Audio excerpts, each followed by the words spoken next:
来看台中市的环保局成立家电诊所，去年是修理3767件的家电，修理好的比例有90%哦。嘛，教民众家己来处理简单的故障。环保局表示讲哦，一件只收50块的工钱，换特殊的材料则需要搁另外收费，所以非常受到欢迎。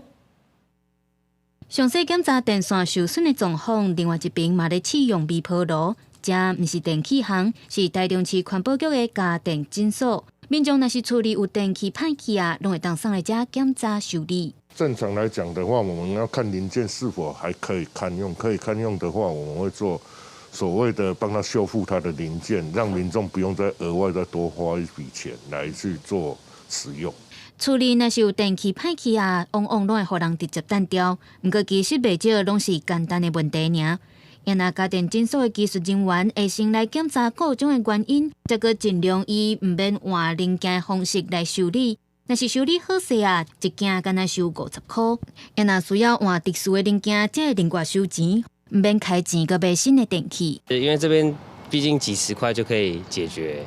第二个是啦，你当然要说节俭也可以啦。